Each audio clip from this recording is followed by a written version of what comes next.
It is settled then. Please excuse me, and enjoy your conversation at your leisure. Thank you for arranging everything for us, Malus. Excuse me, miss. Do you need anything from us? Hey,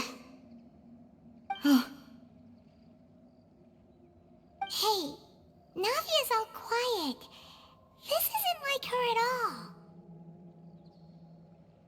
I'm sorry that I only came to visit after all this time. After what happened, I didn't know how I was supposed to face the two of you. If it's about that, there's no need to apologize. After my husband died, Spina di Rusula sent us a lot of mora and support. I understood your guilt and apology to be genuine. But aren't all of those things nothing compared to the loss of Jacques? I can understand the kind of pain that comes with losing a father so needlessly. You don't understand at all. I didn't know how to face you, because I didn't know what I could possibly bring as a consolation gift. I know only the full truth could bring closure to you, and to all of us. I'm sorry. I appreciate the sentiment, but you don't have to carry all that guilt. On the matter regarding my husband, my daughter and I have more or less found our answer already. Would you mind sharing it with me? I really can't believe that my father could ever bring himself to shoot Jacques. I always knew that my husband's money was earned through others' suffering. He told me countless times that if he could turn back the clock, he would never go into the synth business again. He had many regrets, and felt that he took the idea of providing for his family too literally. For the longest time, he thought Mora was everything. So when Mr. Callis came to him with a proposal, he accepted it almost immediately. He tried to be as careful as he could, but even so, he was still found out by the higher-ups. They found out about his betrayal? Papa didn't say that exactly, but Papa did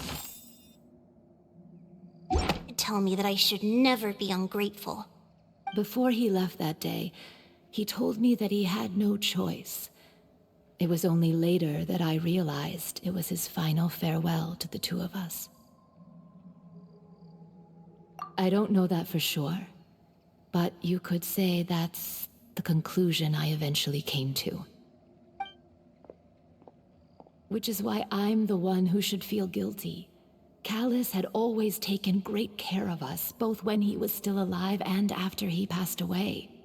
Even if he fired the shot that killed my husband, it was likely in self-defense. It is impossible for me to hate him for what he had done. But Mama, why is Papa still the bad guy if he did the right thing? Papa always wanted to be a good man, so why did he have to do a bad thing in the end? Well, things aren't always as they seem. You still feel like your papa was a good man, right? Yeah, Papa was a really good man. The best in the whole world. Then you should hold on to that. If a good man had to do a bad thing, then he must have had his reasons. Regardless of whether he left you a parasol or a sword. He must have done so to give you a better life. Oh.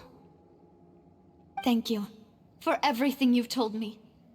I will definitely find the truth. The current state of things is not something I'm willing to just sit back and accept. Thank you. I'm very grateful to hear this from you. Even though your personality is quite different from your father's, your determination when you speak is really similar. You really think so? That's the first time anyone said that to me.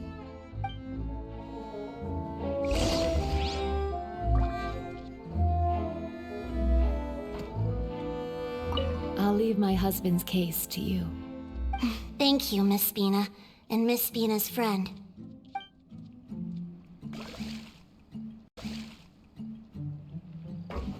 you okay, Navia? I'm fine. Don't worry. Let's investigate the 3 suspects next. Florence should be nearby, and we should be able to find Thierry and Uncle Marcel in the city. I'll get myself together on the way, so please don't worry.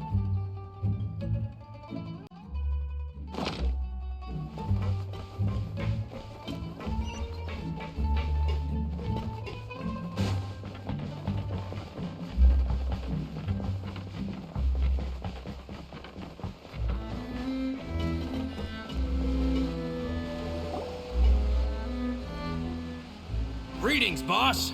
How may I be of assistance today? I'm sure you've heard about what happened at the Opera House. Someone got turned into water right in front of us. Yeah, I've heard. With something that dramatic, I'm sure journalists will milk it for all it's worth. And it'll be all the talk for the next several weeks. It also reminded me, on the day that the incident happened with my father, it was raining outside, and we found some clothes left at the scene. After my partner here put the dots together for me, I feel like we should try to reopen his case. Can you do me a favor and try to recall what happened that night? Let me think. Mr. Callis was feeling pretty upbeat that day. So he was drinking and bantering away with us at the table. After that, he told us that he wanted to go get some fresh air. So we let him go without thinking much of it. Who knew that we would hear 2 gunshots ring out right after? My first reaction was that Mr. Callis's life was in danger. So I grabbed my holster and made a mad dash toward the scene. But when I got there, it was already too late. Mr. Callis was standing over a dead body with a gun in his hands. All we could do was look back and forth at each other, not knowing what to say. So you also remember 2 gunshots then? Indeed. The guard said that the first shot didn't hit anyone, while the second killed Jacques. But I've never really bought that explanation. Reason being, Mr. Callis had left his gun on the table. I even made sure to confirm that before running to the scene. But according to the guards, that doesn't mean he couldn't have had other guns on his person. About the clothes left at the scene that you mentioned. Do you think there was a 3rd person there who was turned into water? At least from our perspective, my father had no reason to kill, so he would also have no reason to bring an extra gun with him. The gun he was holding probably belonged to Jacques, or a 3rd person on the scene. Yeah, that makes a lot of sense. So you're saying Mr. Callis ended up with the gun because he seized it from one of the other guys? But hold on. If that's what had happened, then why didn't he share the truth with any of us? He didn't even want to face the Oratrice machine, and chose instead to prove his honor in a duel. Did he lose all faith in the courts after seeing someone dissolve right in front of his eyes? About that, Malus told me a thing or two. So, I think I can understand why he committed to the duel. I'll tell you everything, once the whole truth has been revealed. I understand. Then, I'll leave Mr. Callis's honor in your hands, boss. And if I may just say one more thing. The whole Callis the Unfaithful epithet has been a thorn in my side since the day it was invented. Many people have laughed at me for still calling him Mr. Callis, even after so many years have passed. But it was Mr. Callis's trust that allowed me to rise through the ranks of Spina di Rosula and live the life I lead today. No matter what others might say, he'll always be the man I respect the most. And he'll always be my boss. Don't worry. I will definitely find the truth. You and all our other comrades at the Spina deserve to know the truth as well.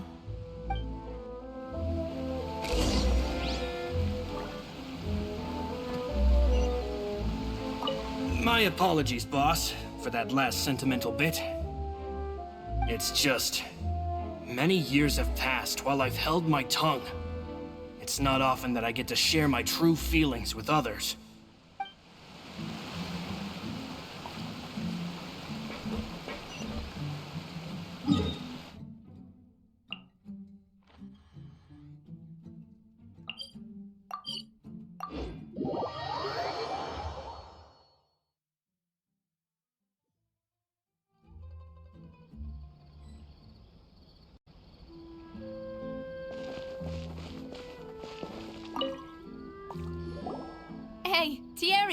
it's me.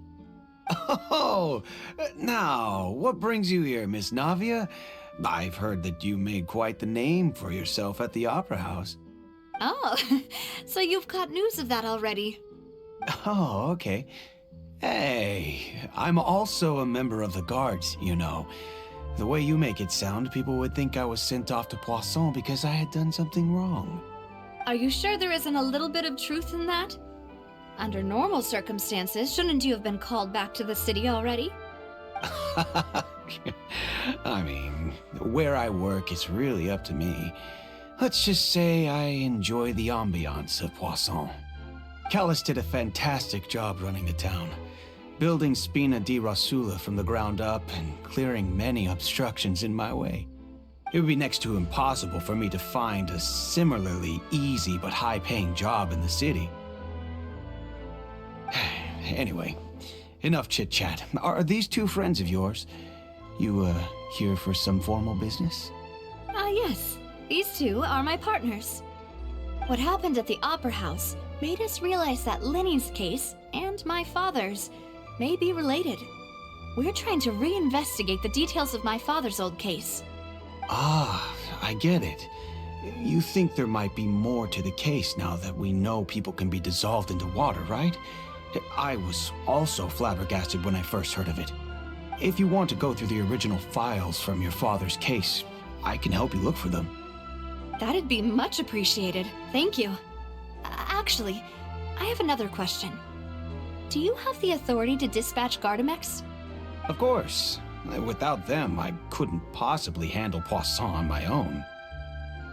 Why do you ask? We definitely can't use them to forcefully get more evidence for your father's case. Well, you see, just recently, we were attacked by a horde of unnumbered Gardamex in the city. So, if you hypothetically wanted to do something against me, all you would need to do is get rid of the mecha serial numbers and send them after me. Then you think too highly of my abilities. Dispatching mecha is very different from controlling them. If I had to make an analogy, when you order a dish, the chef will make it for you. You can ask the chef to cook, but not to massage your shoulders or carry your baggage. If you try to make unreasonable demands, the chef would just think you're out of your mind and ignore you completely. The same goes for me and my Gardamex. Removing a serial number is also not as easy as you might think. There are a lot of complex steps to it, and it's almost impossible to keep it a secret. So I can promise you, those mecha were definitely private units. They're certainly not cheap. So, whoever their owner is must be super rich, powerful, or both. Now that you mention it, though, being in the synth business would definitely be profitable enough to afford this. Oh, then you're officially in the clear, Thierry. Oh, well, thank you for the vote of confidence, Navia. Jokes aside, I'd like to wish you all the best with your investigation. I'll be staying in the city for a little while, so just come find me if you need any support from the guards.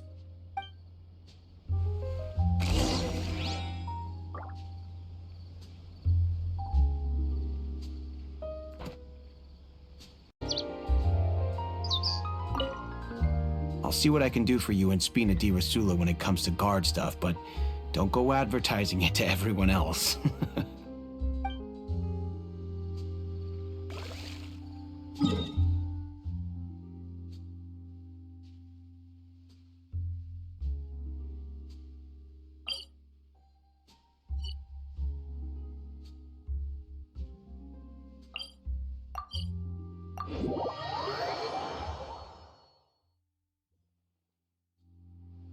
All the world holds dear is but a backdrop of constant motion.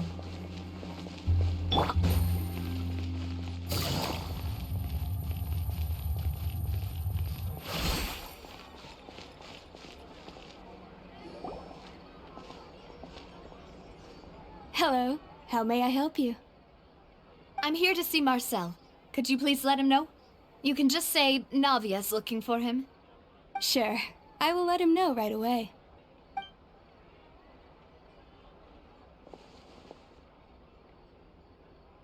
Navia, hello. Sorry to keep you waiting. I'm not as young as I used to be, so my legs are giving out a bit. Oh, it's all right, Uncle Marcel. There's no need to stress. I just wanted to talk to you briefly about what happened in the Opera House. I'm sure you saw everything too, right? Yes, I've never seen anything so strange. Oh, you were at the Opera House too? That's right. I went there with Navia to see the magic show. Who knew it would turn into a whole murder mystery? I also witnessed your marvelous sleuthing work. Quite impressive. To beat the Hydro Archon at her own game on her own turf, I can already imagine everyone in Fontaine discussing your exploits over a few glasses of wine. Oh, Paimon doesn't want to become the talk of drunkards. Apologies. It's just how Fontaine is as a nation. Everyone loves drama and theatrics. Uncle Marcel, you've also noticed that other thing, right? The fact that humans can dissolve in water? Yes, I was reminded of your father's case right away. Is that what you're investigating now? Exactly. I still don't have much solid proof, but I can sense that the other side has already begun to act. Oh, and what makes you say that? We were attacked on Araneus by some unnumbered Gardamex. And there was also an attempt to get me to drink water from the primordial sea. If not for the vigilance of my partner, I probably wouldn't even be here talking to you right now.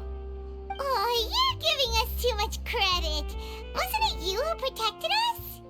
Alas, it seems things are heating up again. The peace that Callus sought so dearly will soon become a thing of the past. But rest assured, Navia, Poisson will always remain a safe haven for you. If you're scared, you can always return there. If anyone dares to lay their hands on you there, the Confrérie of Cabrières will use its funds to the last Mora to bring them to justice. Thank you, Uncle Marcel. But I don't intend to go into hiding. I'm going to strike while the iron's hot. Do you have any new thoughts on my father's case? About that. Sorry, my age is catching up with me, so it'll take me a while to recall my memory. The Confrérie was responsible for that banquet, so I was out and about the whole time making sure things were running smoothly. I didn't even have the time to drink with the guests. Then I heard the sound of a gunshot, and the rest was history. Oh, it's okay. No need to push yourself. We'll ask around some more. See if there are any valuable clues elsewhere. Sounds good. Just let me know if you ever need Mora. All my wealth comes from Callus's patronage and support. I'll spend however much it takes to clear his name.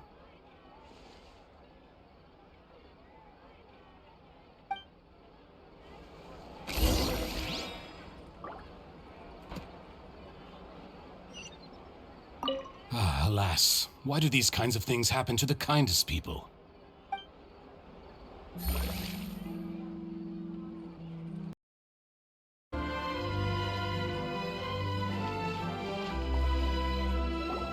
We've talked to all three suspects, purely based on their conversations with me. None of them sounded particularly suspicious.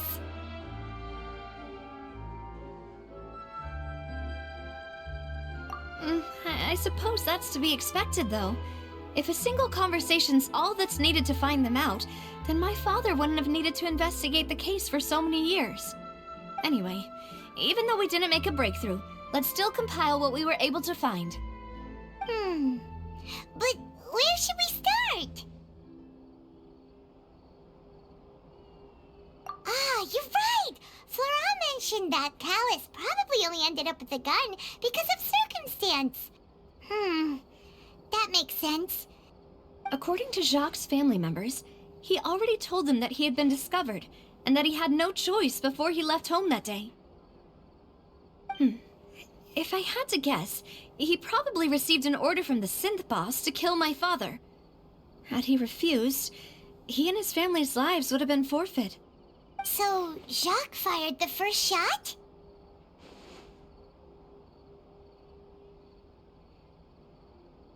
Oh? And why is that? Ooh, that's a good point. Jacques probably already knew that he was just being used as a tool for murder. And once he had completed his mission, he'd be of no more use to his boss. Huh.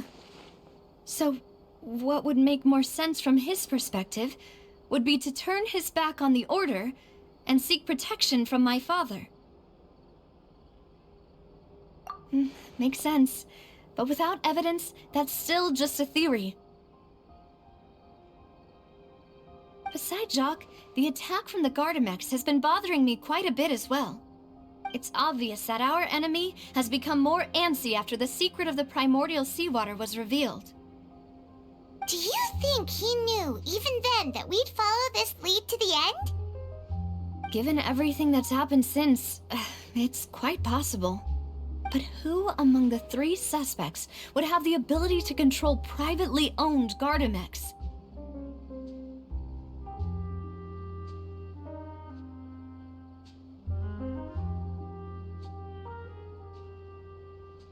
Thierry, you say? Huh. It is possible that he's figured out a way to convert the Gardamex for personal use. But I didn't feel like he was lying when he was talking to us about the mecha. I also don't think he'd be able to keep that kind of tampering under wraps. Yeah, had he actually tampered with the mecha, we'd be able to prove it with a simple check of the guard's inventory. If the mecha were taken from the guards, it should be pretty easy to find out when and how that happened. Florent? It is true that he was closest to my father, and thus had the best chance of learning about his dealings with Jacques.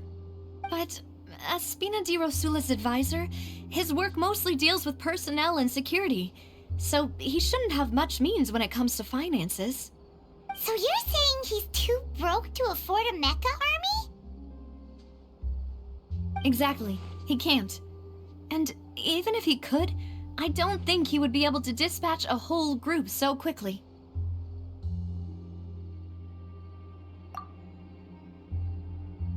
Uncle Marcel? My father did really trust him. And they worked together on a large number of projects. Maybe that's how he got to know Jacques. And with funds from the Confrérie, he could also afford a large number of Gardamex. It's still really hard for me to imagine, though. After all, Uncle Marcel has been around since I was just a child. Also, wouldn't this mean he has been spending a whole lot of mora and energy to fight his own synth business? Who could it be?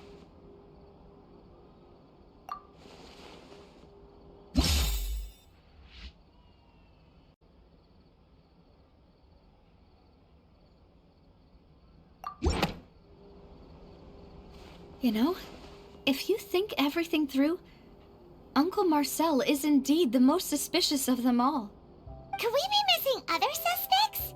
Malus didn't know about the people turning into water thing when he narrowed it down to these 3, did he? Malus has always been very reliable, and his judgment of others' trustworthiness has been fair and well considered. When he laid out his case for the 3, the rationale he gave me made a lot of sense as well. The suspect is knowledgeable about the Spina's internal affairs, has the means to dispatch Mecha to assassinate us, and possesses significant intellect and foresight.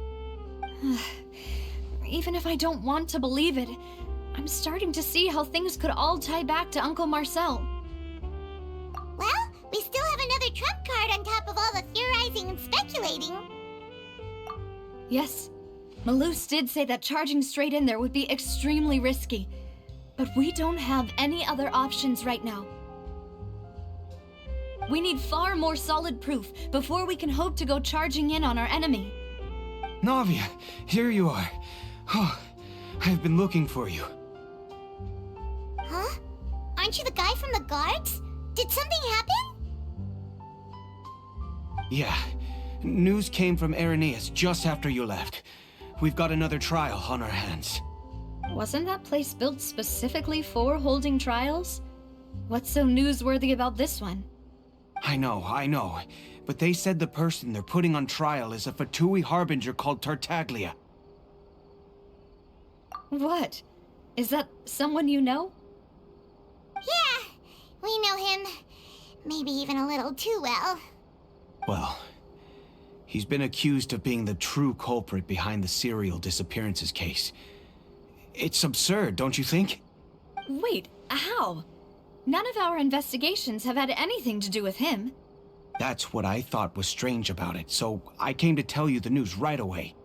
If the charge against him stands, then it'll be next to impossible to get the guards to support any of our planned investigations. Right, because they'll think they've already found the culprit. Yeah, and it'll be a lot harder then to clear Mr. Callus's name. I understand. Well, partner, what do you think we should do?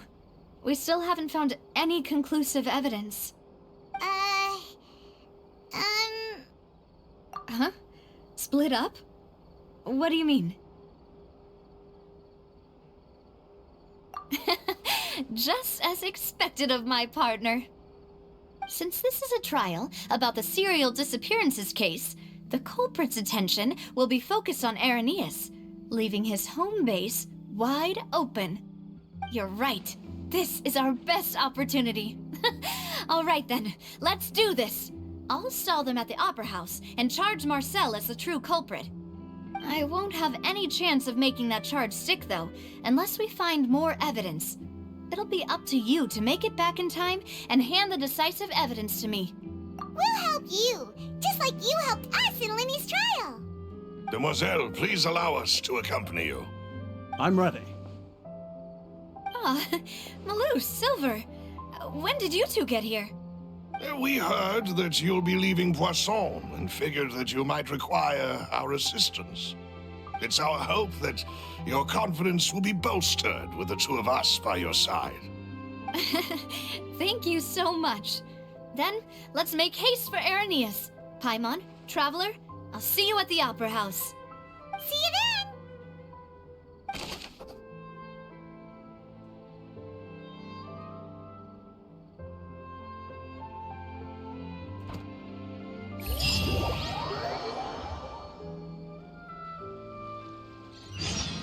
Now that Navia has set out for Irenaeus, we should also get going. The location has already been marked on the map, so let's head over.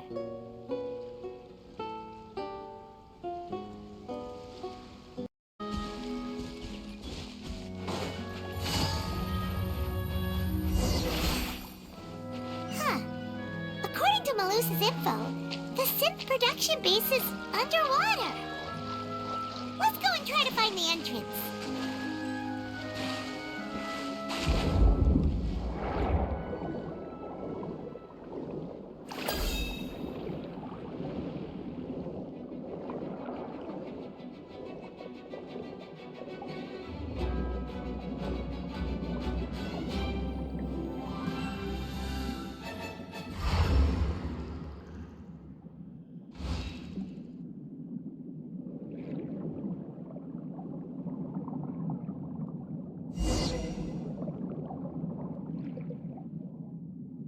Finally found it! Huh. So this is the entrance that leads to the synth production base. It sure doesn't seem out of the ordinary at all. You're right. An important place like this is bound to have a ton of protective measures and mechanisms. Navia's probably arguing up a storm right now to stall for us.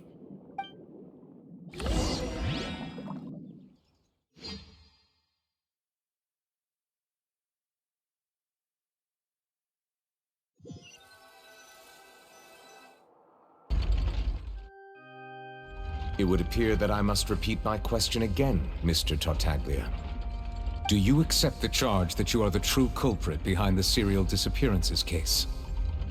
To be perfectly honest, I don't understand your country's complicated court system, or the reason why I'm being charged with something I've never even heard of. However, I did hear that people who have been charged can choose to participate in a duel to clear their name. Is that right? In which case, as long as I accept the charge, I can have an all-out fight with that champion duelist Clorent, right? I've got to admit, that's one of the most enticing offers I've ever received. When I privately sparred with her last time, she was obviously holding back. Real disappointing. Hey! Don't you understand? You're currently the prime suspect for a major case. This isn't the place for you to be looking for fights. Oh? Sounds like the Hydro Archon wants to lecture me on the ways of the Opera House. Then why don't you duel me too? I'm the kind of student that learns best in the heat of battle. No. That's not what I meant.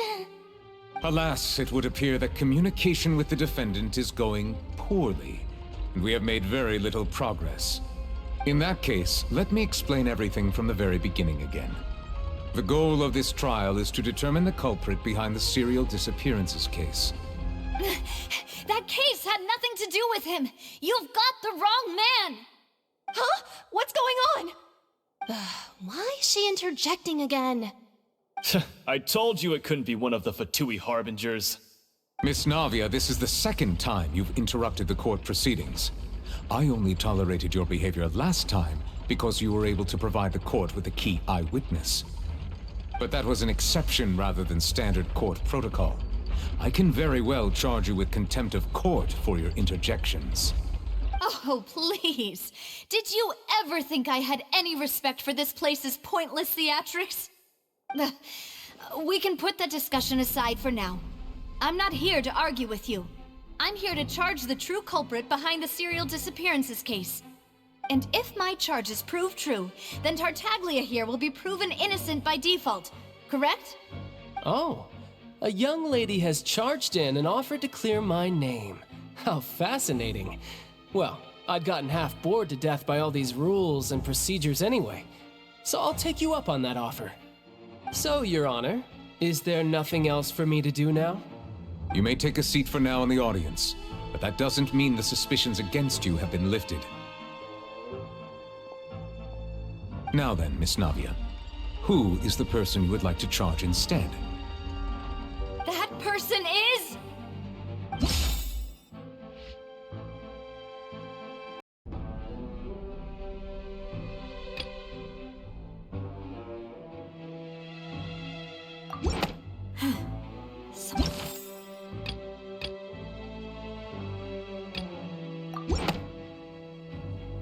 Marcel, the head of Confrérie of Cabrières! Huh? What confrérie? Never heard of them in my life. I've heard of them, but weren't they Spina di Rosula's sister organization?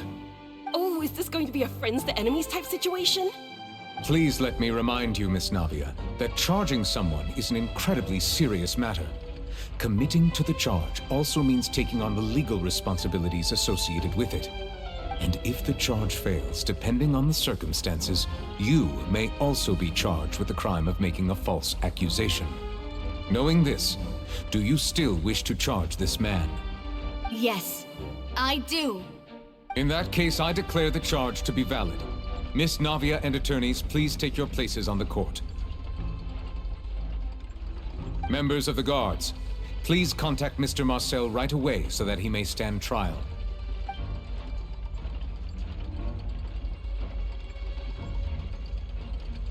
Mr. Marcel, you will not require an attorney. Is that correct? Apologies.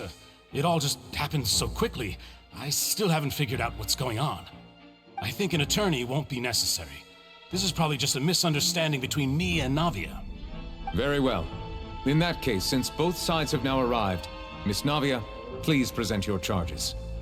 I would like to take everyone back to 3 years ago, to the case of Callus the Unfaithful. Only through elucidating what really happened in that case can we connect all the dots for the serial disappearances case. Navia, do you really think that I was the one who killed your father? Come on, why would I do that? Callus was my benefactor, and remember both you and I only ran to the scene when we heard the sound of a gun.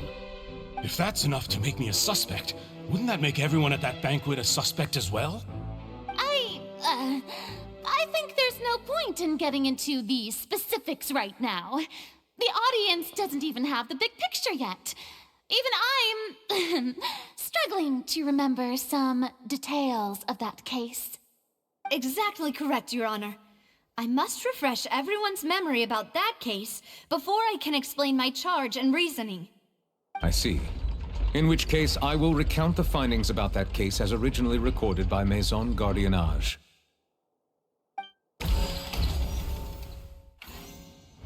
On the day of the murder, Spina di Rosula hosted a large banquet in a countryside estate owned by the Confrérie of Cabrières.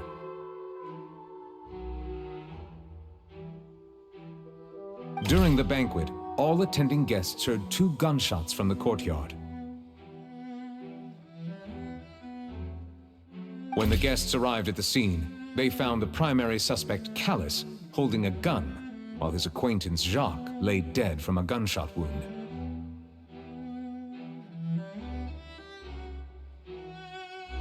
The guards' investigation did not recover any other firearms from the scene. As a result, they concluded that the suspect's first shot must have missed, while the second must have taken Jacques' life. The suspect did not dispute this conclusion, and also declined to defend himself in court. Instead, he chose to prove his innocence through a duel.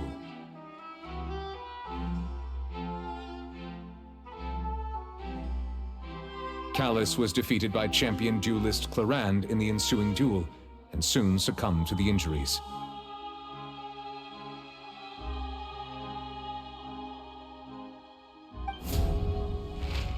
These are the known facts about the case.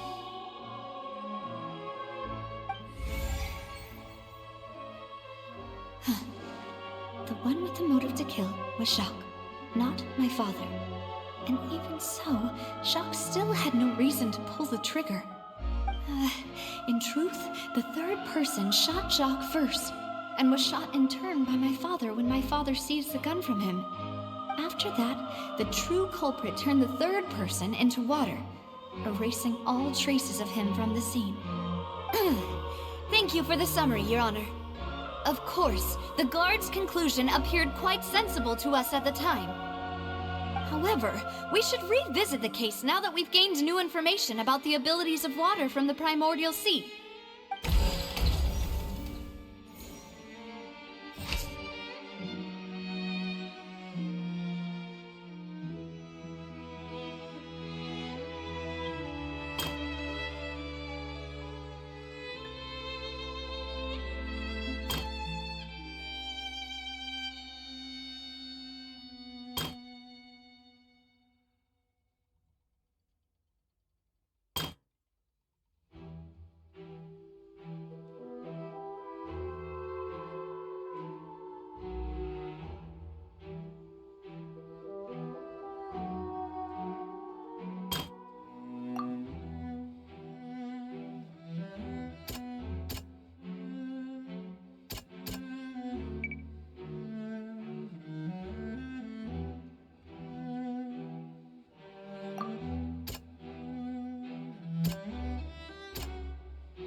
This assassin first shot Jacques, then turned to shoot Callus, only for Callus to wrestle the gun from him and kill him instead.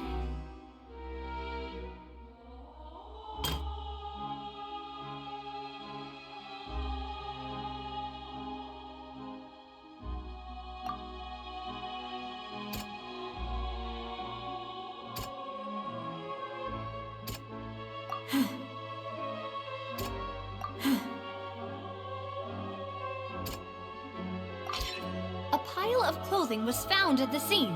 The guards once believed they were used by Jacques as a costume to disguise himself, but now it is clear that the clothes were proof that there was a third person at the scene. and that they were turned into water after committing the murder. Since it was raining that day, the culprit was confident that they could use the rain to wash away all traces of their dissolved accomplice.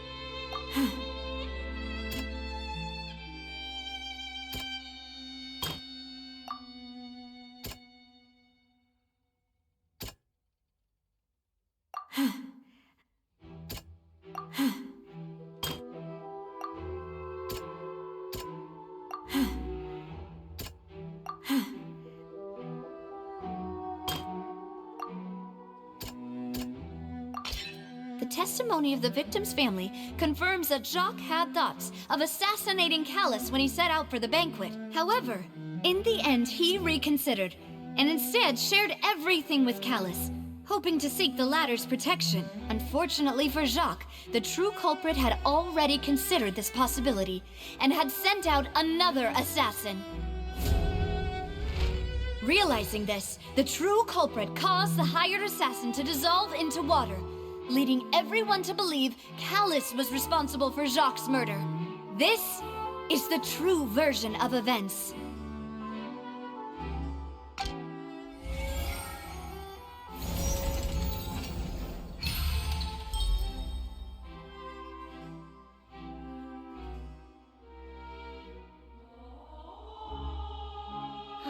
So that's what happened.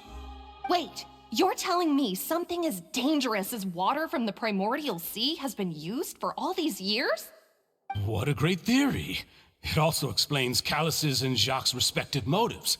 I guess they didn't shoot each other after all. Mr. Marcel, you are the one being charged with the crime. You should provide a rebuttal if you wish to prove your innocence. Ah, but I think I agree with everything Navia just said.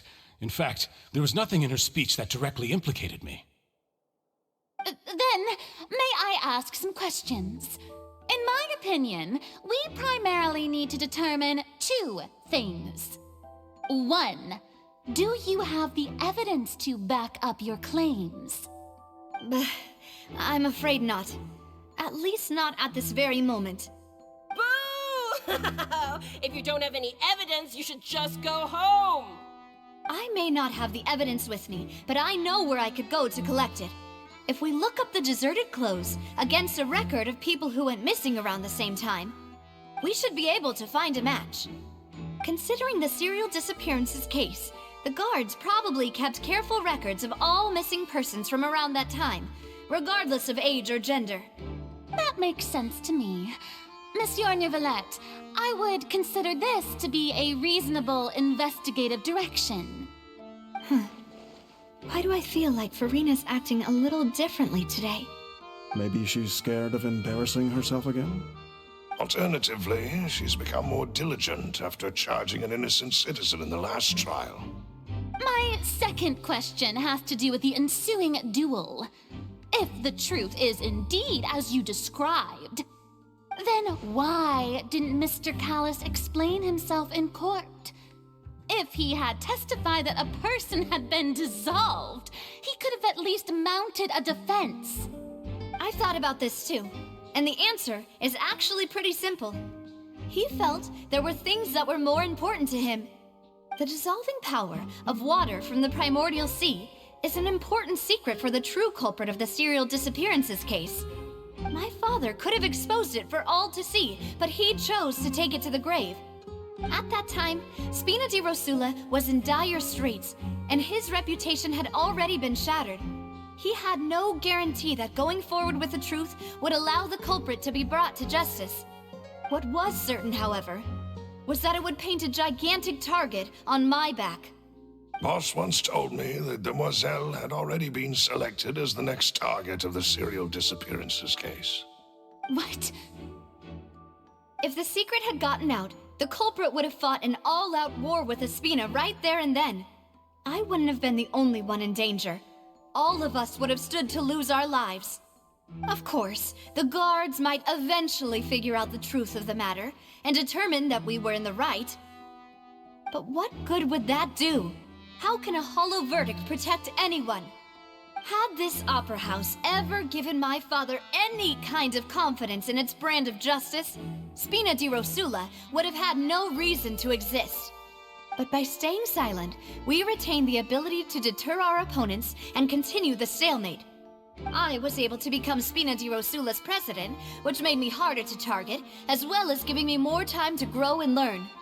And once I have figured out the truth and stepped up to the challenge, I will do what this opera house cannot, and restore my father's truth and honor back to him.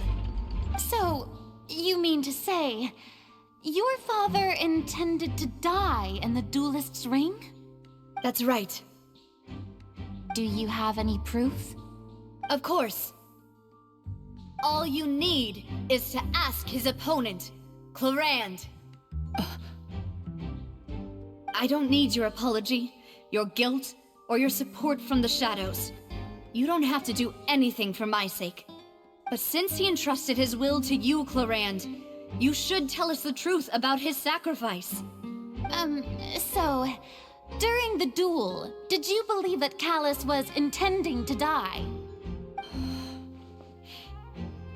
Yes, I did. As a champion duelist, I've fought many battles and taken a countless number of dishonored lives. In my line of work, I've seen all kinds of people give their all for the faintest hope to continue living. Some were determined, others passionate, and some even manic and twisted. Just one look and I can tell if a duelist is hoping to live or if they're looking to die. I hereby swear on my name and honor as a champion duelist that Mr. Callus never intended to leave the ring alive. Since that's your testimony, I have no more questions. It appears there really are good grounds to reopen this case. I concur. However, Miss Navia, you still have not explained the link between your father's case and the serial disappearances case. Right? What she said was fascinating, but kind of beside the point. Wait, weren't they just talking about the serial disappearances case? Of course, Your Honor. The two cases are connected via a matter of timing. In my father's case, the culprit intended to kill both Jacques and Callus. As a result, they planned to act after hearing 2 gunshots. And, at the end of Linny's trial, the culprit also only dissolved the victim in front of everyone because they realized they were at risk of being identified. The culprit could only time their actions so precisely if they were already at the scene. Coincidentally, Marcel attended both the banquet and the trial. So that's why you suspected me. Even after hearing your reasoning, I still can't help but find it a little preposterous. I'm used to it, though. You've always been an impulsive and sentimental child, Navia. It's one of your most endearing traits. No need to appeal to pathos. I won't try to refute your points one by one, but even if everything you just said was true, can you prove that I was the only person present at both events? On top of that, does a person have to be physically present to control the timing? Can't someone remotely monitor the place?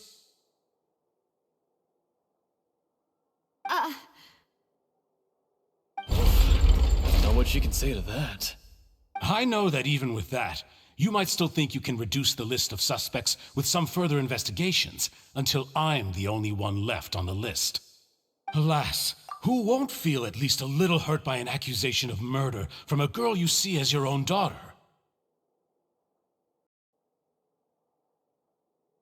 But if I were to dismiss this completely, you'd also think I'm not being considerate of your feelings. Ah well, let Uncle Marcel teach you another lesson. Do you know what the biggest flaw in your reasoning is?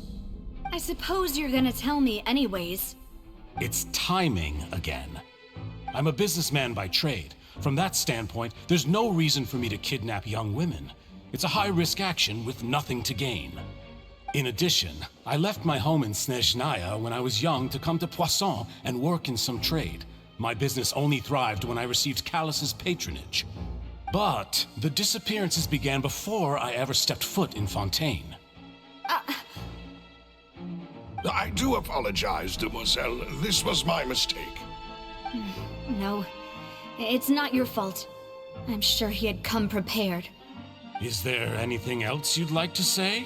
Would you like to check the date of my first business license against the first known case of the serial disappearances? You can also take a look at my border entry records, or ask my friends and family when I left Snezhnaya for the first time. Could those records and testimonies do something to appease the unspeakable anguish in your heart? Seems like she got the wrong guy. At this rate, Navia will be convicted for falsely accusing him. I think you've done a superb job of dissecting your father's feelings as he neared the end of his life. But aren't you going against all of his wishes and expectations right now? He wished for you to become more rational, collected, and conscientious, instead of dwelling only on your own feelings. Once you've learned to be more considerate of others' feelings, and to stop rushing headlong into things, you'd have met most of his expectations. This isn't just about me, and it never has been. The biggest difference between me and the rest of the victims is that I still have the ability to search for the truth, while that same agency has long been taken from them. The people whose families were destroyed by synth abuse, the people who lost their loved ones to the serial disappearances, and the people who suffered tragic ends due to their sense of justice. Many people's images are flashing before my eyes. I'm sure some are coming to those of you in the audience as well. And whose image do you see, Marcel? Is it a man named Vacher? Oh, so you do know that name. I'm merely surprised you'd suddenly say the name of someone I've never even heard of. I was waiting for you to say that.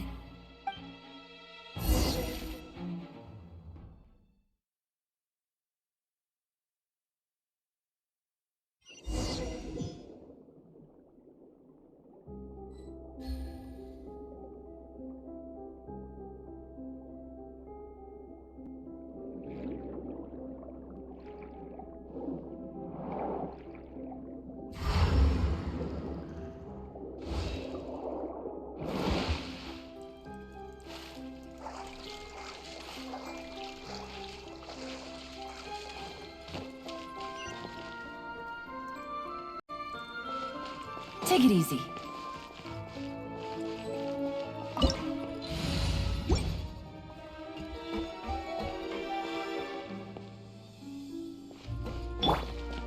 There is no escape.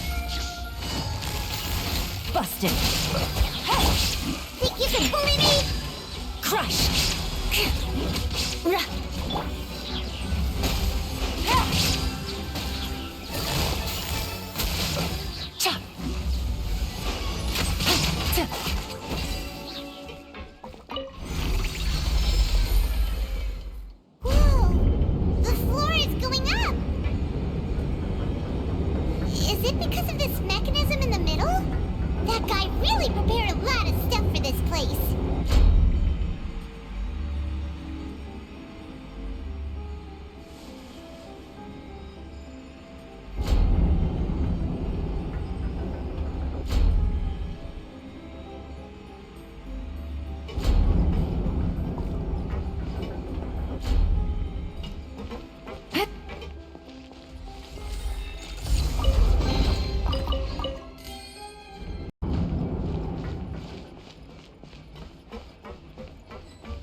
Need to go up, but Paimon doesn't see a way. Let's take a look around. Maybe we'll find a hidden mechanism that'll show us the way up.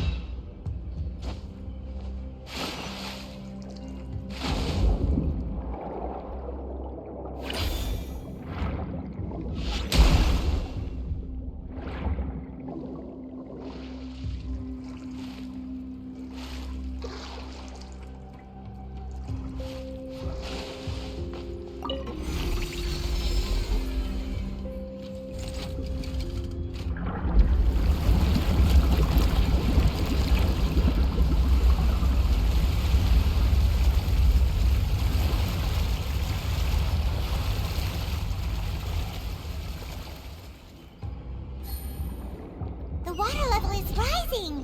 Now we can swim to the top. But this is still a ways away from where we need to go.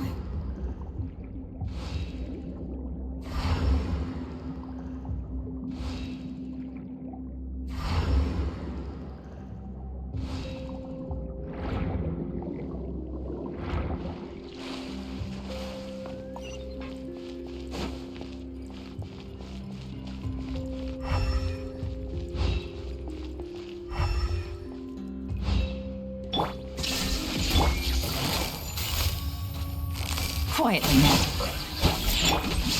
Shudder!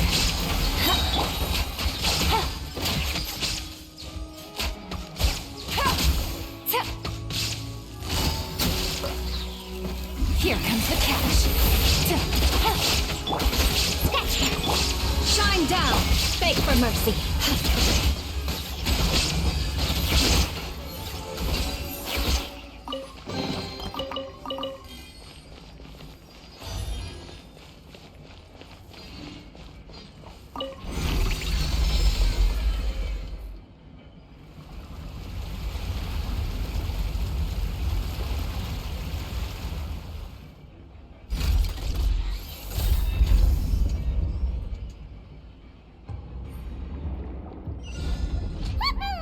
Now the path is clear. Let's go.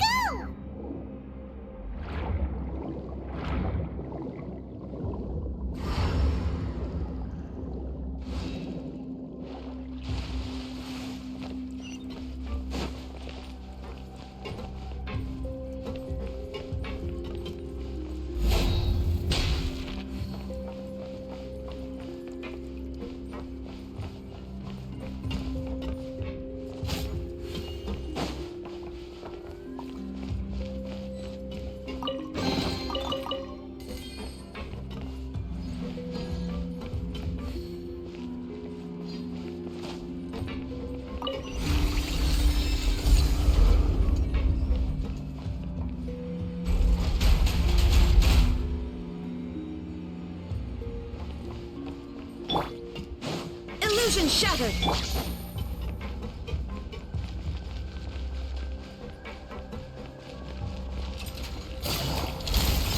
Busted! Shaken and stirred. Look. Vengeance will be mine! Rack and ruin!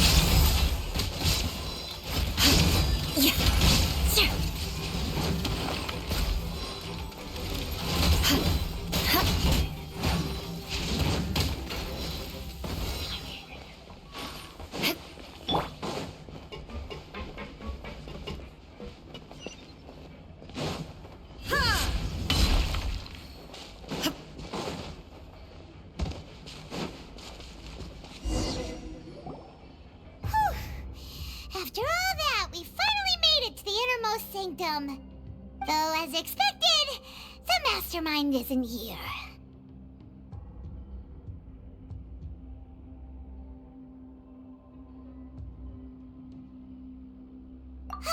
That's right. Then let's hurry up and find some evidence so we can get back to the Opera House and help Navia.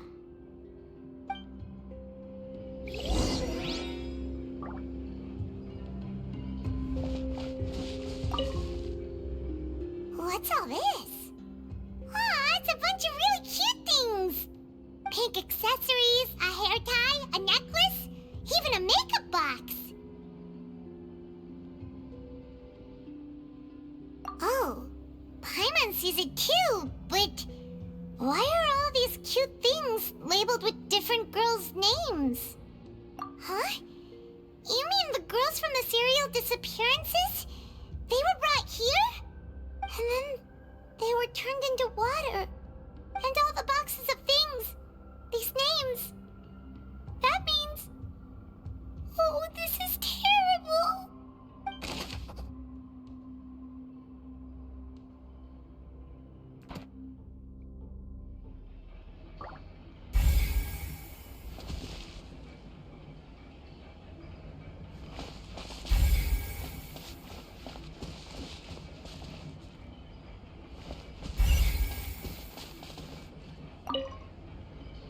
Let's see what's written here.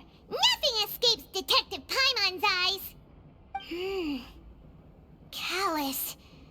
Navia's father. Oh, this seems to be an investigation report on him.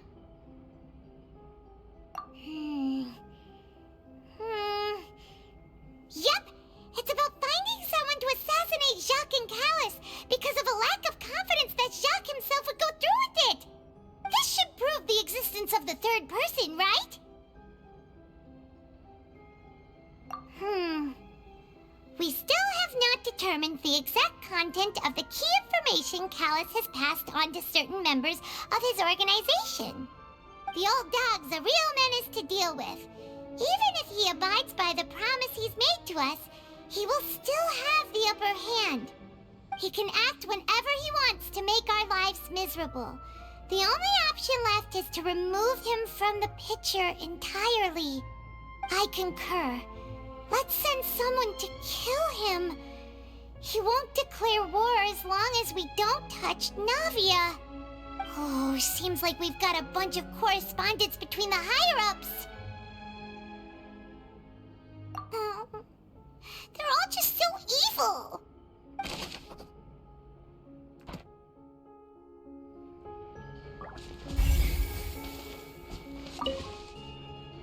Oh, look!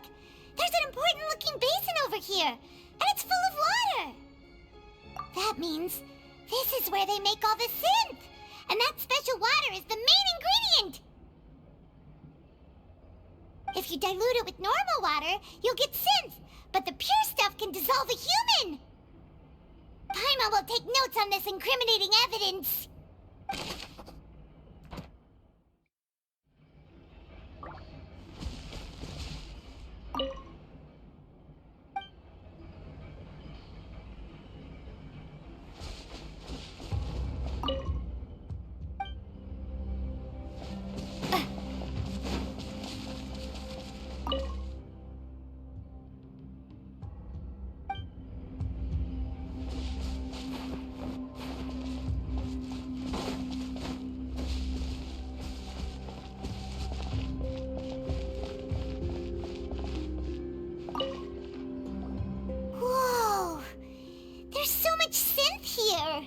And so many bottles of ingredients that probably just contain the waters of the primordial sea. Mixing in progress. Ready to drink? Stock sample? Huh. They've also got all the synth pretty clearly labeled. Whoa, there's even fruit-flavored synth? Yep, it's super obvious.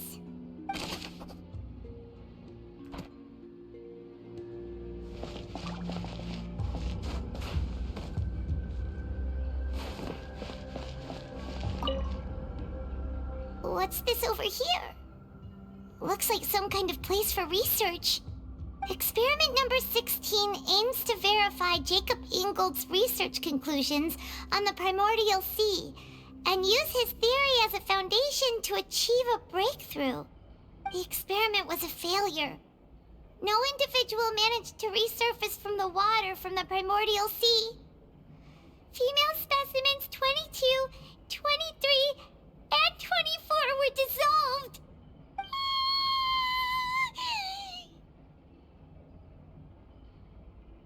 Sorry, Traveler.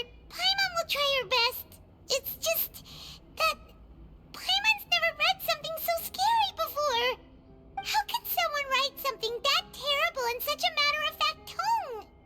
You read the rest. Paimon's too scared to keep going. So that's why he did all of these experiments. But did he really think he'd be able to find a way just by dissolving people over and over? That's just insane! Huh? Isn't that the name you heard by the fountain? Paimon thought he was an eyewitness in the serial disappearances case. You mean Vache is the one who did all of these... experiments? So that's it! Vache was no victim, but personally took his lover and... No, that's not it either! If that's the case, why would he want people to resurface from the water? any case, Paimon will write it all down.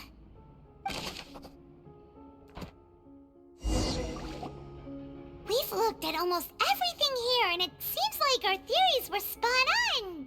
But... yeah, we haven't found anything that reveals his true identity. No wonder even Neuvillette wasn't able to find anything. Whoever it is probably destroyed everything to do with that name a long time ago. That way, even if we bring all this back to the opera, we won't be able to identify the true culprit.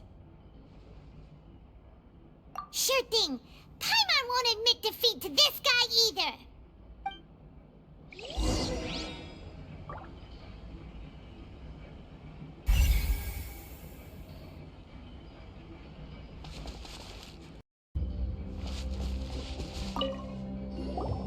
You take that side and Paimon will take this side. Check everything carefully. We'll find something for sure.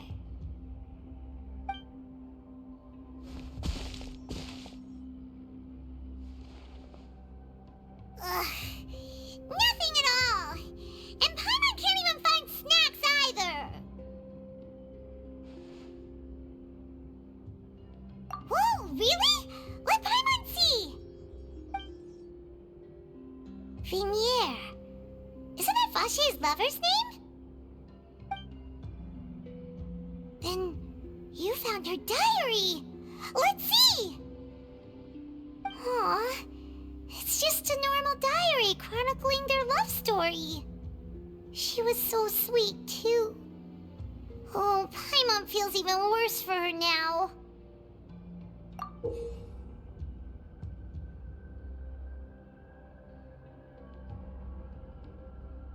So many! A whole page's worth! But they're all crossed out. Was she unhappy with all of them? The final name she decided on was... Marcel. Wait, but Marcel's pretty old. Has this case been going on for so long that he's Vache and Vinier's grown son? Hey! Paimon still hasn't figured it out yet.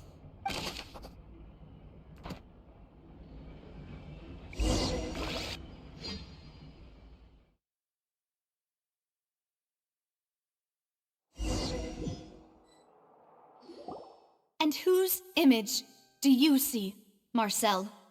Is it a man named Vache? Oh, so you do know that name. I'm merely surprised you'd suddenly say the name of someone I've never even heard of. I was waiting for you to say that. Navia! We're back! As expected of my partner. I just knew you'd return in the nick of time. Just how often do you intend to flout the rules of this court? It's all right, Monsieur Neuvillette. Given their confidence, I expect they've found the crucial evidence.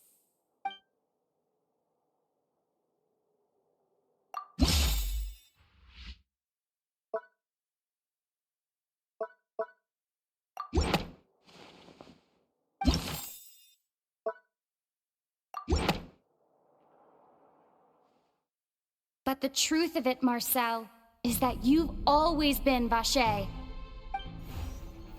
Huh? We've investigated your lair and we already know everything! After your lover, Vinier, was dissolved, you kept abducting young women to experiment on the hopes of bringing her back to you! You even created Marcel as a new identity and destroyed all records of your past as Vache! So that's it. Even the villains in opera performances rarely go that far. And with that, Marcel's motive has now been established. This information regarding your past also dismantles your prior timing defense.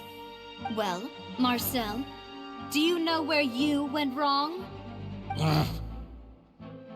You fixated your gaze on the lover that passed away, instead of paying attention to the living people around you. So, you never noticed how we changed, or how we grew as individuals. You also never understood Boss's real expectations for his daughter. Or our determination to see things through. Your determination. Mr. Marcel, please speak up now if you would like to defend yourself. Otherwise, the trial will move on to the next stage. Do you really think I wanted to do any of this? Pay attention to you? What for? Have you ever paid attention to me? Ever empathized with my pain? Ever known how it feels to watch the love of your life dissolve right in front of your eyes? No one helped me. No one even believed me. All those decades ago, even the officers from the Maison Gardiennage were laughing at me. They said there's no way a human being can turn into water. So I must have gone mad from grief. Vignier's death was brushed away by all of you as if it didn't matter at all. Well, now you know, don't you? Ha! Well, it's too late now.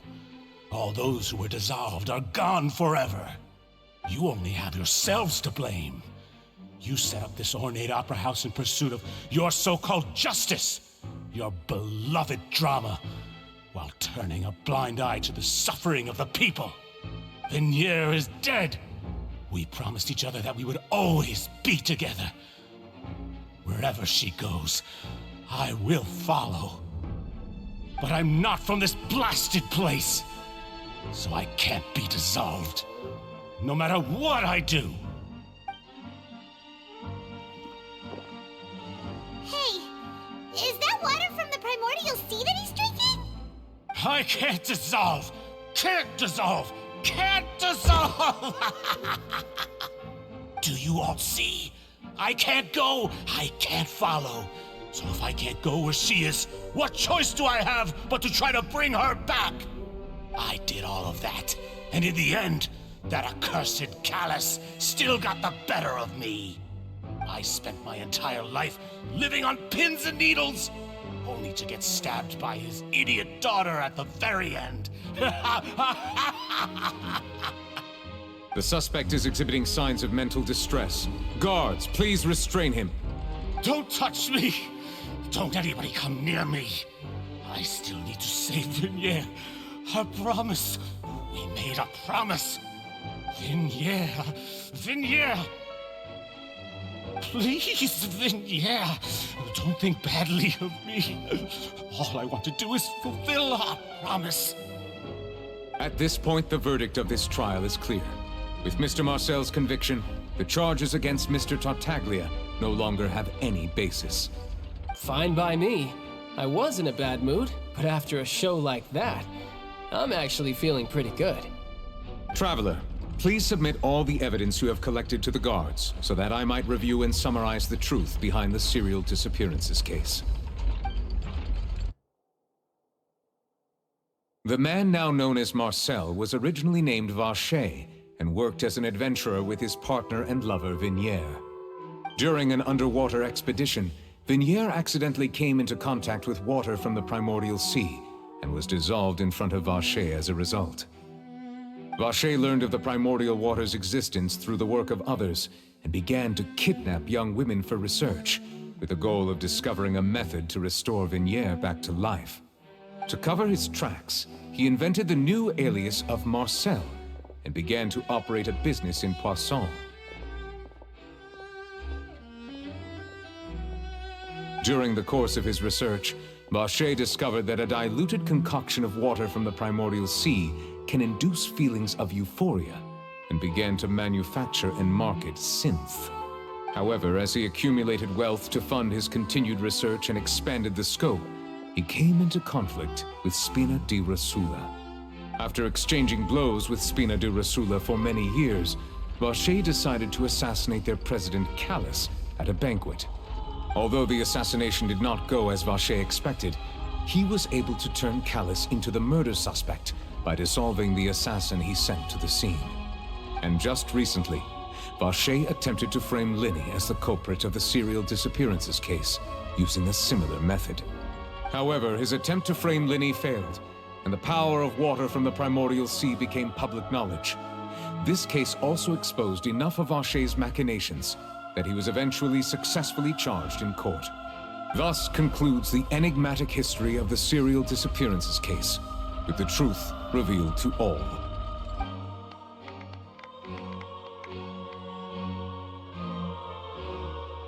The Oratrice will now deliver the final verdict regarding the charges against Mr. Vacher.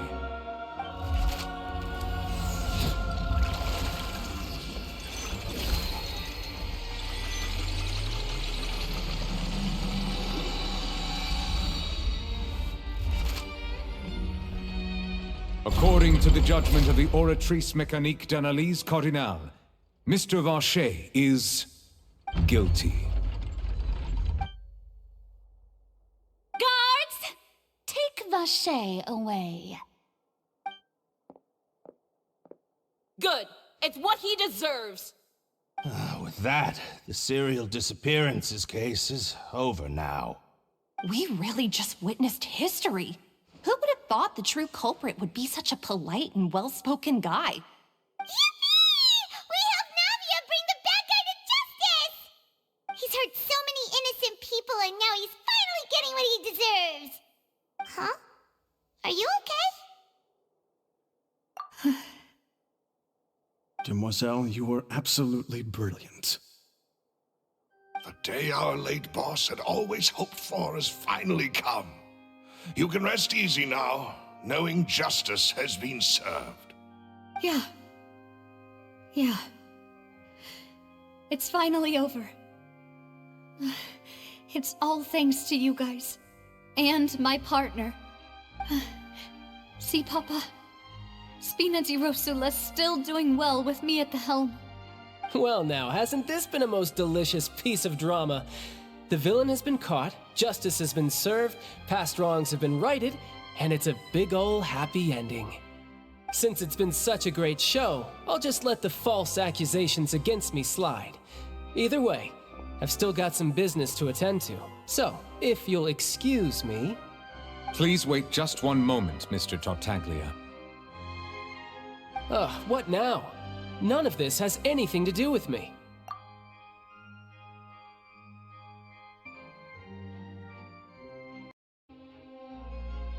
According to court protocol, since this trial was initiated due to a charge against you, a verdict must also be made regarding the initial charge before the trial can conclude. Oh, come on. Is this really necessary? Haven't you already caught the real criminal? Isn't it time for side characters like me to exit stage left? Please respect the laws of Fontaine. This has always been the rule. All right, but this sure is a lot of hassle. All I need to do is stand over there, right? Let's just get this over with.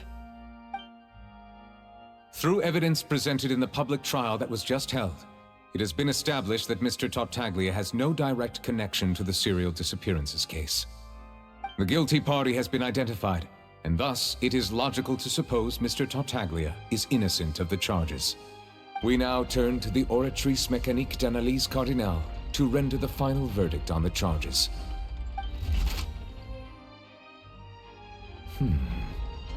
According to the judgment of the Oratrice Mécanique d'Analyse Cardinal, Mr. Tartaglia is guilty. What? Hey! That's not funny! Didn't you just say I'm supposed to be innocent? What's with this verdict? Is your justice machine malfunctioning? Huh? This has never happened before. The Oratrice actually returned a different verdict from the Chief Justice. I mean, have you ever heard of an innocent Fatui Harbinger? Do you think the Oratrice might have just convicted him on general principle? But weren't the charges about the serial disappearances case? No matter what else he's guilty of, it shouldn't affect the verdict in this case, right?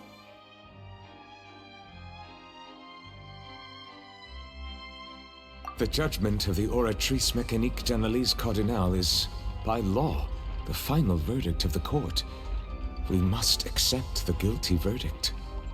Guards, please take the suspect into custody per court protocol.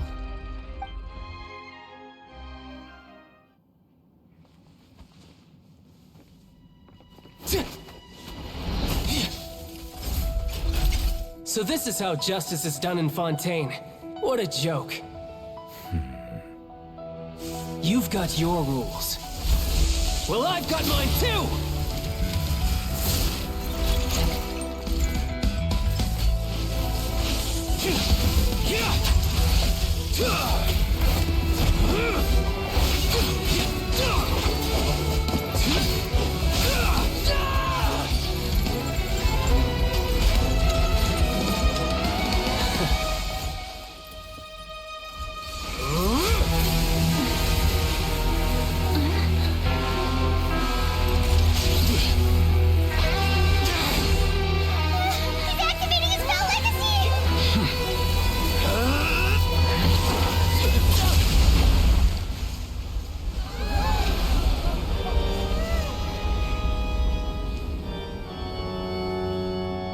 I am sorry. If you have been wronged, we will find the truth. But the rules of the court must be upheld.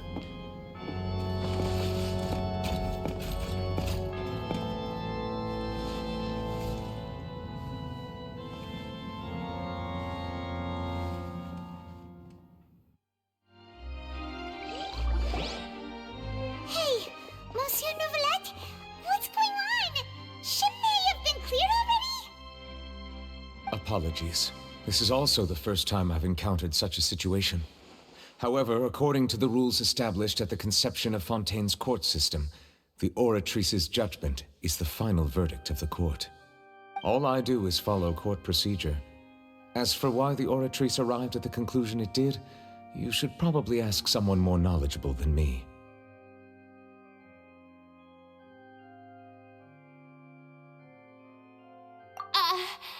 Why are you looking at me? I had nothing to do with it! I don't know what happened there either! Hey, stop staring at me! What does Lady Verena mean by that?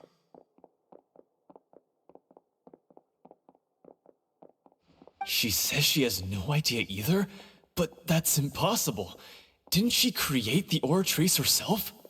Yeah, so are the verdicts reliable or not? Can results like this really be called justice?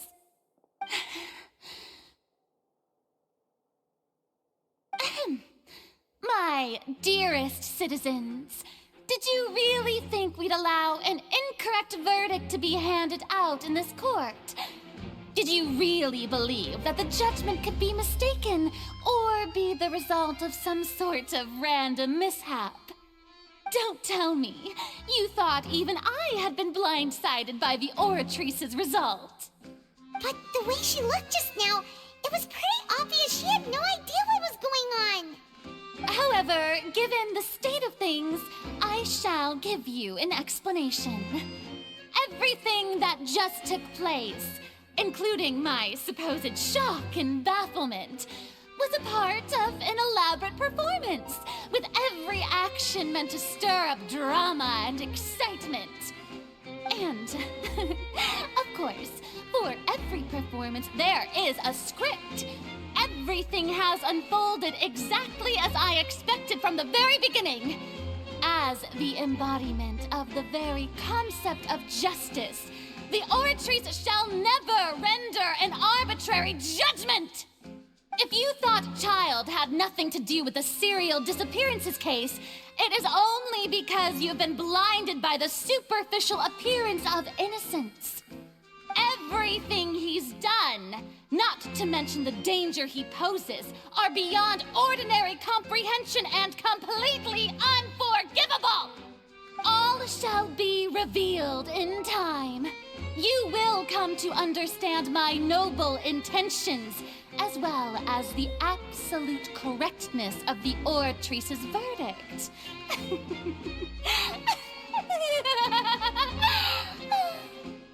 Now, having said that, although I hate to leave things hanging in suspense, it is now time for this performance to end.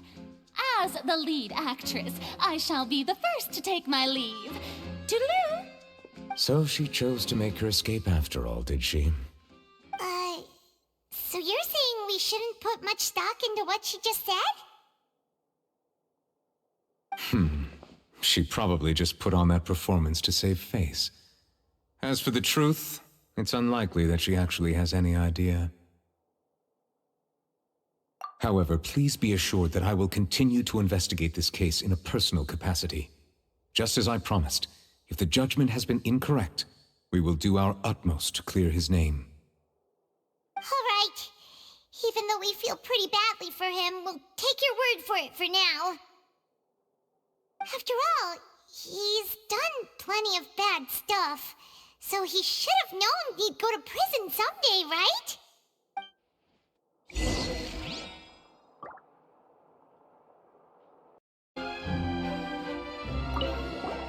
Oh, Monsieur Neuvillette!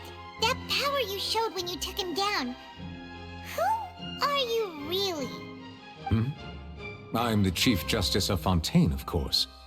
If officers of the law lack the strength and capability to enforce it, then it makes a mockery of justice.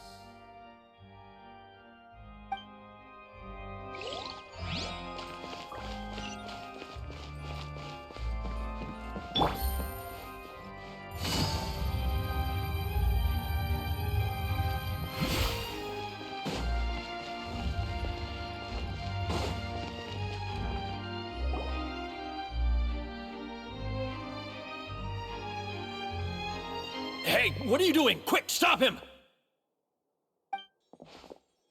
Traveler! Hey! Traveler! Marcel! What are you doing over here?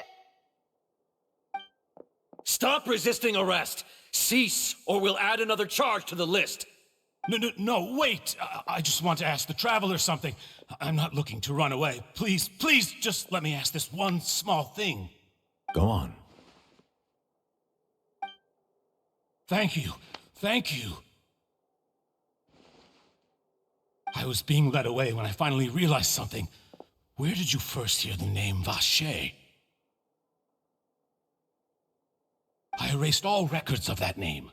So, unless... Are you still trying to prove your innocence? Give it up. You've already been convicted.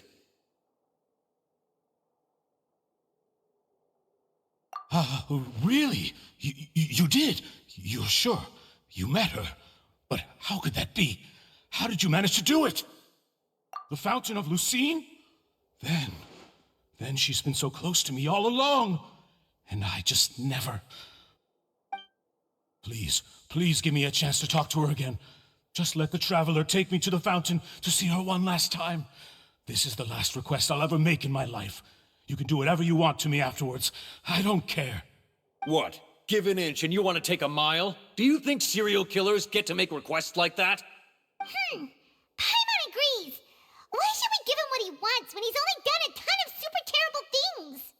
This request, is it worth as much to you as your life? Of course! Wait, no. It's worth even more than my life. Humans. Will they betray the instinct to live just to satisfy spiritual needs?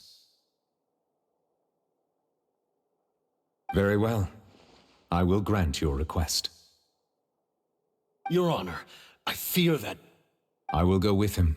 You do not need to worry about any escape.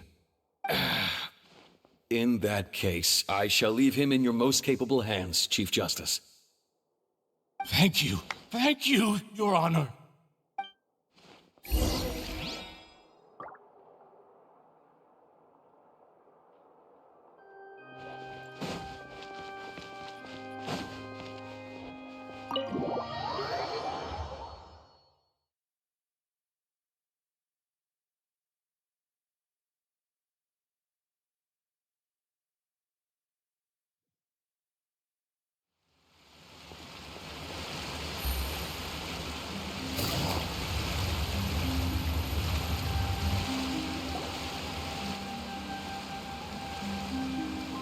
Is this the place? You said she's here, but what do I need to do to see her? Yeah, and even Paimon could hear her after drinking that thing. Didn't you just drink a lot of it on the stage as well? Oh, in that case... Vacher! Ah! Yes, that's it! So you heard it too! Vignier, it's me! It's me, Vacher! Vacher? Vacher? I I'm here! I'm here! Where are you, Vignier? I'm coming for you. I'm finally here for you. Hey, wait! Be careful! Hey, wait! Vignier, is that you? It's me, Vacher! Vignier! Vacher, why did you come?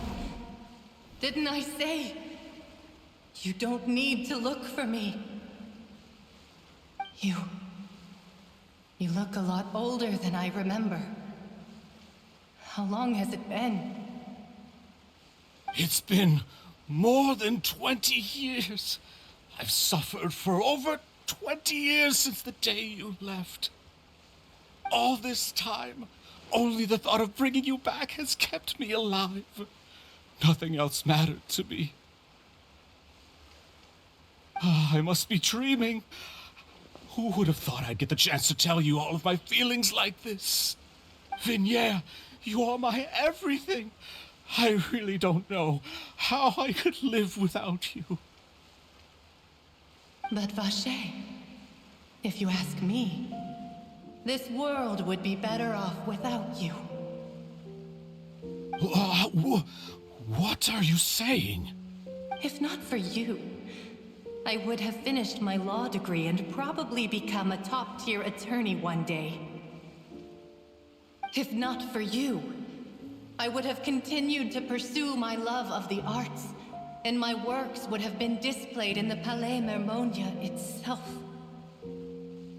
If not for you, I would at least have been able to take care of my mother. And she would not have grown old and died alone, with nothing but the tears on her cheeks. It's all because of your selfishness, Vacher. It's all because of you.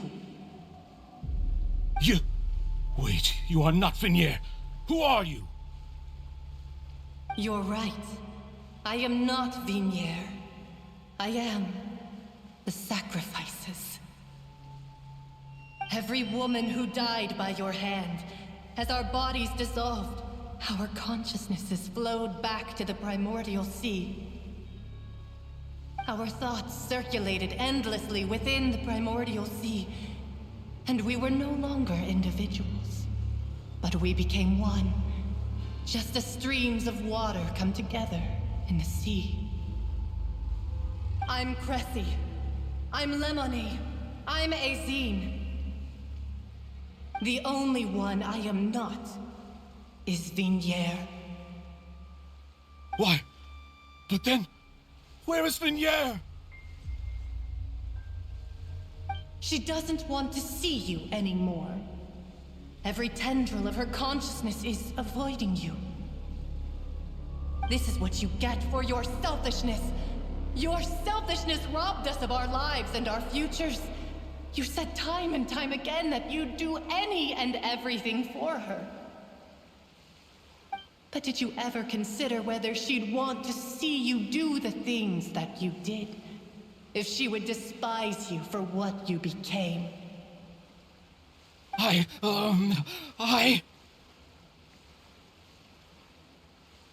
You are a liar, a heartless murderer, and a cowardly narcissist. The only thing you are not is Vignier's beloved. From the moment your first victim died and her consciousness merged with Vignier's, she has had nothing but pure hatred for you.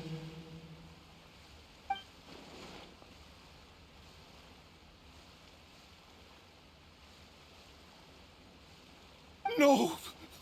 Vignier! She can't hate me. Let me see her. Please, have mercy. You still don't understand. When I said don't look for me, that came from the real Vignier.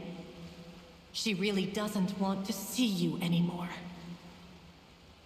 But on top of that, she also said that because it's her final drop of pity for you. She said that because she knew that if you did come here, we will show no mercy. courtesy to you. Vache. Vache? Vache? Vache. Vache. Vache. Vache. Drown.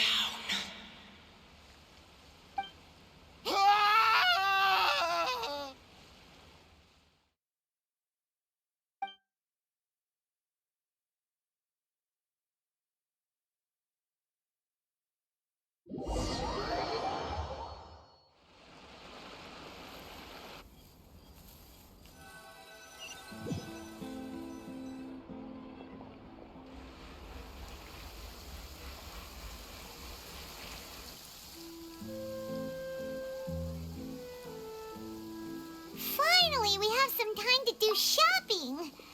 Gosh, it's really been a long time since we've been able to relax.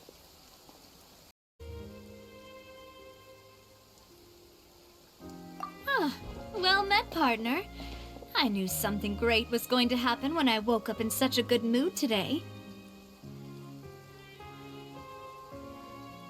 Even this weather can't put a damper on the demoiselle's mood. It's a pleasure to see you both again. Oh, hey, Navia! It's been a few days. Paimon's already started to miss you. Oh, now that I believe. I'm easy to work with and always bring home the bacon. Who wouldn't treasure having a partner like me? Sounds like you're really enjoying life these days, Navia. What have you been busy with since the trial? It's just been one thing after the other. I've been making non-stop trips between Poisson and the courts in Sen. Everyone from Spina di Rosula organized a memorial for my father. We never held a memorial when he first died, since everyone knew that even if we held one back then, no one was going to come. This time, though, everyone in Poisson, and even many people from the court, all attended. So his name's definitely been cleared now. That's what we like to hear. It's been the dearest wish of Demoiselle all along. That blasted stubborn fool. I was right to put my faith in him. I'm so glad I didn't give up on the case all those years ago. Oh, by the way, I ran into Charlotte just after I left the memorial service. Well, maybe it'd be more accurate to say I knew she would be there, and there was no way she'd just let me go. Huh? So you know Charlotte too? The Charlotte? Journalist from the Steambird? Yeah, way back when I first became the president of the Spina di Rosula, she was all over me. Wouldn't take no for an answer. I believe the story was called The True Heart of Darkness, Secret Tales of the Yellow Rose. To be fair, though, it was a really flattering feature. So, we've been on pretty good terms ever since. She was trying to lean on our friendship to get me to do an exclusive piece on the serial disappearances case. Oh yeah, she told us about that. She's always been super interested in that case, so now her wish has finally come true too. Anyway, I told her to make sure that when she writes about you guys entering the opera house with the critical evidence, that you both sound really cool. Now that's another thing to look forward to. We trust Charlotte's skills with a pen for sure. Oh, and in other news, I also took Clarand out for a meal. Oh, are you two on better terms now? While you were investigating Vache's headquarters, Clarand gave testimony on my father's behalf. It was thanks to her that we were able to turn the tide. I wanted to thank her. I mean, there's also no point in being awkward all the time, so we took the chance to reconcile with each other. Oh, that's great. Paimon also thought Clarand wasn't actually a bad person. It's always good to have more friends. Anyway, now that the case has finally been solved, perhaps it will slowly begin to fade from the public consciousness. Oh, actually, there's still one last thing I need to do. What is it?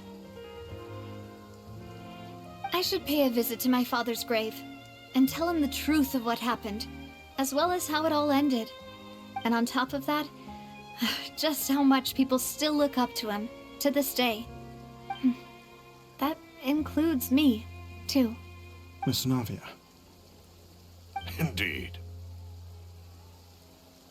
We want to go too! We also think Callus is a really admirable person. Sure thing. I'd like you two to share the moment with me. After all, without you, there might not have been such a positive ending. And in that case, everyone, let's be off. Considering the recent weather, we'll be lucky if we can reach Poisson before dark. Yeah, you're right. It's been raining non-stop for a few days now.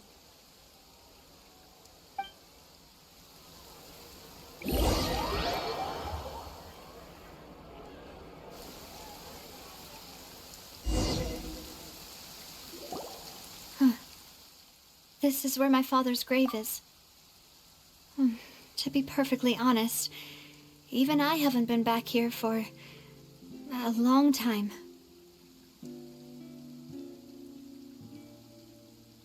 Huh? There's someone there already. Wait. That figure. It can't be... Isn't that Dervalette? Why would the Chief Justice be here? Huh? Navia?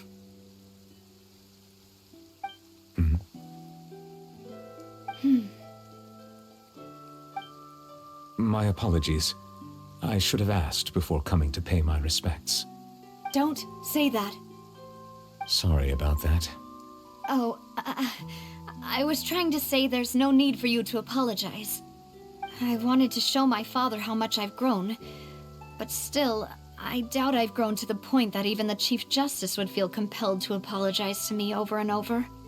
In that case, I will stop apologizing for now. You really could use some pointers on understanding human emotions, Monsieur Neuvillette. In any case, why did you come to Poisson? Well, ever since that day, I've been turning a question over and over in my head. Just what is justice, anyway? There was once a time when I didn't want to believe that there could be anything more important to humans than life itself. Oh, rather than that, it's probably more truthful to say I didn't believe humans were capable of resisting the most basic instinct of living things. That they could rebel against their own nature, or consider certain things to be more important than their own lives. Which is also why I didn't stop your father from beginning that fateful duel. I believed that a truly innocent man would never throw away his life like that. That there was nothing, should have been nothing more important than one's own continued survival. But Mr. Callus proved me utterly and decisively wrong. If not for his sacrifice, the serial disappearances case would have remained unsolved to this day. Mr. Callus made the choice he did for his daughter, for his associates, and for many people completely unrelated to him. And in the end, from a certain perspective, one could say that he did it all for the sake of justice. A justice that's higher than life itself. So, you asked me why I came here. I just wanted to say my apologies to Mr. Callus in person. I should have noticed all of this much sooner. This regret has filled me with a sadness that has haunted me for days. That high and mighty chair in the Opera Epiclese indeed insulates one from many important things. Spina di Rosula, thank you so much for your hard work and perseverance. I'm sorry for being mad at you before. So, you're actually one of those types that's cold on the outside, but pretty thoughtful on the inside, huh? That reminds me of Silver, one of my guys. Sorry about that. Self-expression is not one of my strong suits. Didn't I just say you don't need to apologize? Ah, so Navia and Neuvillette seem to have made their peace as well. Let's not disturb them for now. We can wait till after they're done.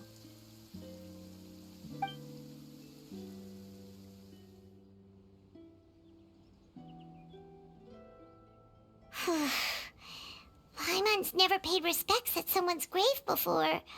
Did Paimon do anything rude there? Huh? Oh, Paimon didn't know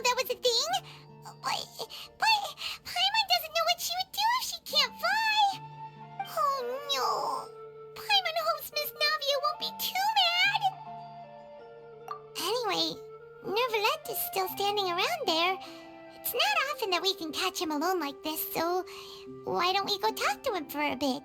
If we can't talk to Lady Farina, we can at least talk to him, right?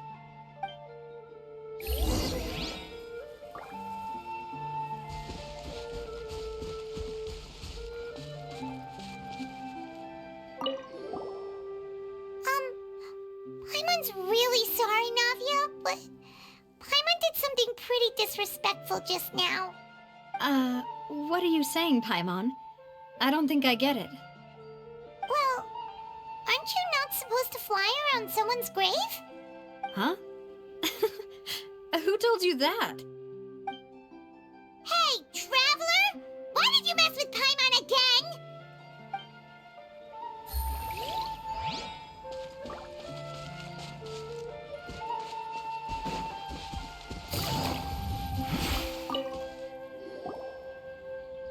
Oh, it's you two. Did Miss Navia invite you to come pay your respects to her father? Mm-hmm.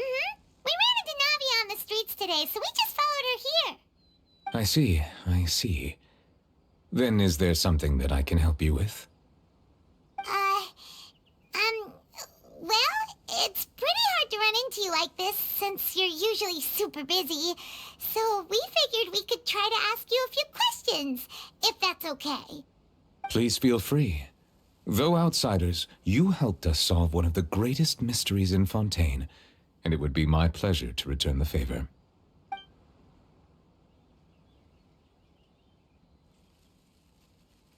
So, at court, the bad guys referred to that special water as water from the primordial sea, but what is it really? Truthfully, that name is already quite accurate. I can only surmise that Vacher and his ilk only learned of its nature and existence after extensive research. There used to be a special sea on the surface of this planet. The nature of its seawater was rather different from that of the sea we know today. Most of Tevat's life forms were first born in that special sea. You could say it nurtured much of the life on this planet. Huh. So it really was where everything began. It makes sense to call it primordial then. But today, the primordial sea no longer exists on the planet's surface. What Vacher discovered must have been some kind of special case, or a remnant from a truly ancient age. Huh. So that's how it is. Oh, you really know everything, Monsieur Neuvillette. But if that's the case, then why would people, at least people from Fontaine, dissolve in that kind of water? Indeed. Why would the primordial sea, which was known to engender and nurture life, suddenly reverse itself and devour life instead? To be frank, that also doesn't match my understanding of this world and its laws. There must still be some unknown secrets around the people of this land. Is there anything else you'd like to ask me about?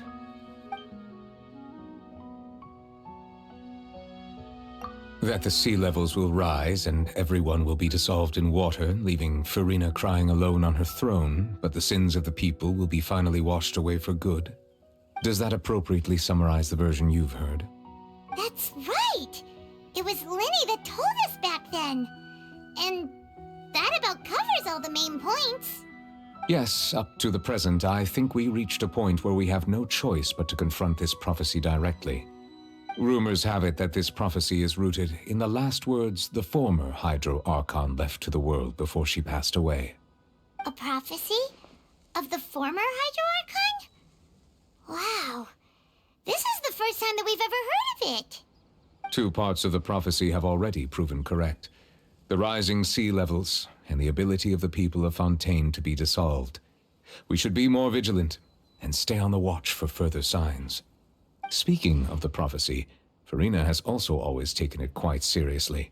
Indeed, she has been collecting information and intelligence from across Tevat for this purpose. If the rumors were true, then perhaps this prophecy is the conundrum left to Farina by her predecessor. But with Farina being the way she is, can we really trust her to solve it? Is there anything else you'd like to ask me about? My apologies. My investigation has still not reached its conclusion. However, I still believe the judgment of the Oratrice was not rendered arbitrarily. But you also said you thought For many years, I have been quite aware that the Oratrice does not simply mechanically repeat the verdict that I give on each case. As a divinely created mechanism, the people's unified faith in the concept of justice is integrated into it. Not only can it produce the incredible power of indemnitium, but it likely also possesses other traits, such as self-awareness. Which is all to say, I have been prepared for a situation like this for a long time. So when Lenny told us that he heard a human voice from the room where the Oratrice's core is stored... I was not aware such a thing had occurred. Perhaps that could serve to prove my conjecture. I will add that to the list of items to investigate. In any case, I am inclined to believe that the Oratrice does have a methodology all its own. We just do not have enough information. Based on Farina's reaction, I doubt even she had any idea what was going on. She managed to bluff her way through it, though, with her time-tested twin tricks of bravado and drama.